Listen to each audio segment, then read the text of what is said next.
Herzlich willkommen zur Pressekonferenz nach dem BBL-Spiel zwischen ratiopharm Ulm und den MLP Academics Heidelberg.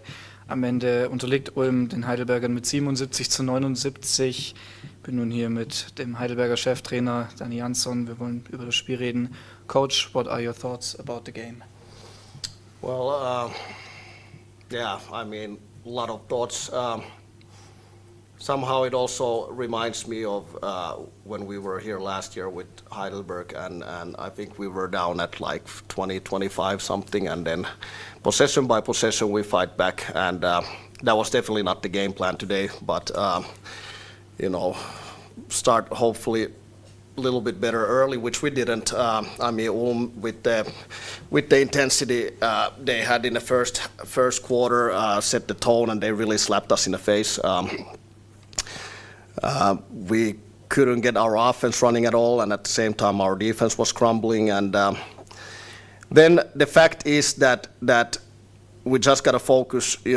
We somehow, like, second quarter was already better because we didn't cave in. Like we stuck in there in the game constantly. Like, I don't think Ulm got comfortable at any point, but we stayed within a striking distance, and then slowly but surely, and this is, again, I'm going to say this now, we know that Ulm just traveled to London and came back. Now that our BCL is over, I think that's advantage when it comes to fourth quarters and having a little bit more energy than the opponent, and I think we utilized that well in the end by getting stops and making plays offensively, and then there was just enough time to actually go up, I think, besides the first basket for the first time in this game, 8-7 seconds to go. So today exactly the 40 minutes served us well.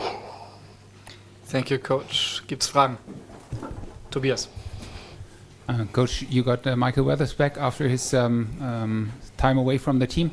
Yeah. I think he's had a plus-minus of 26 in a game that you won with 2. Yeah. Can you talk about what he means for the team, and is he still on a minutes restriction because he didn't play that much minutes? Yeah, obviously, I'm pretty sure he would have played a little bit more today, and also, he's doing a wonderful job.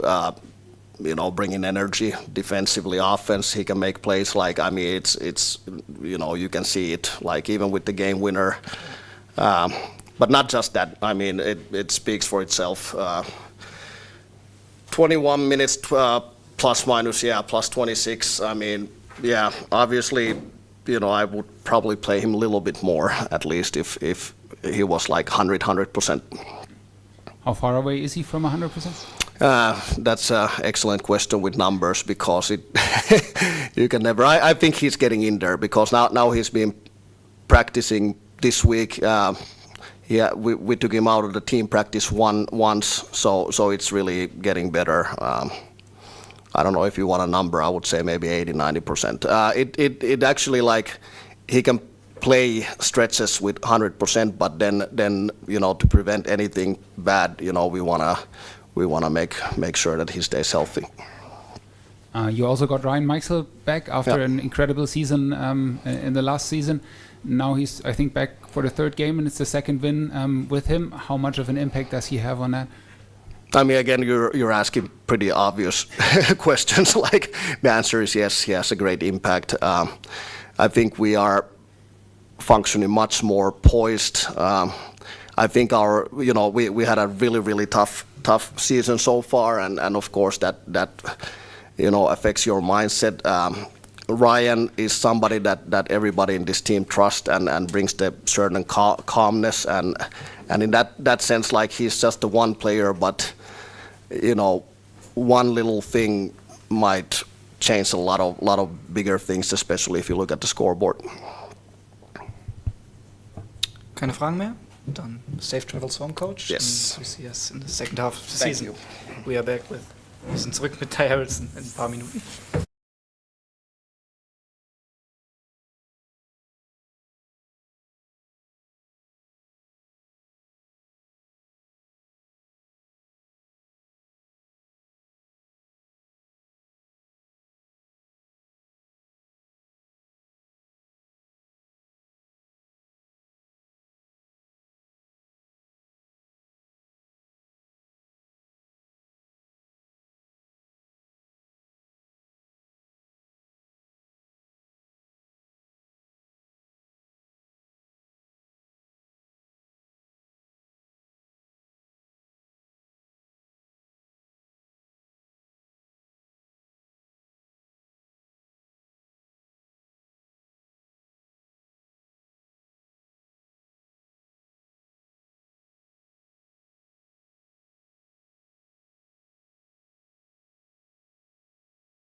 So, wir sind zurück für den zweiten Teil der Pressekonferenz mit Ulms Cheftrainer Ty Harrelson. Ty, it felt like we lost the energy and the pace in the last quarter. What are your thoughts about the end in the game today? Oh yeah, I mean the end result is maybe the most disappointing loss that I can remember in a really long time. The first three quarters, I think it can happen, but to play so poorly in the fourth quarter and down the stretch, I probably have to take responsibility. I'm the head coach, but we went 2 for 6 from the line in the fourth quarter. We got outscored 27-13. We had breakaway layup miss. We also turned the ball over 6 times. Used the timeouts, talked about the backdoor cuts that they were going to see, and in the end, the execution from the team wasn't as good as it could be, or that it has to be to win a game in the BBL. Thank you, Ty. Fragen? Tobias? Coach Harrelson, you talked about the defensive end in the last quarter, but I think also offensively it was a lot of ISO, not a lot of structure. What happened there on the offensive end in the end? Well, like I said, we went 2 of 6 from the free throw line. That's terrible. Like my 7-year-old daughter, I think, can make 2 out of 6 now. Yeah, it's not funny. Like, it's professional basketball. Shaquille O'Neal's not out there. Like, we have to be able to step up and shoot a free throw with some confidence. 6 turnovers. I mean, we have structure, we have play calls.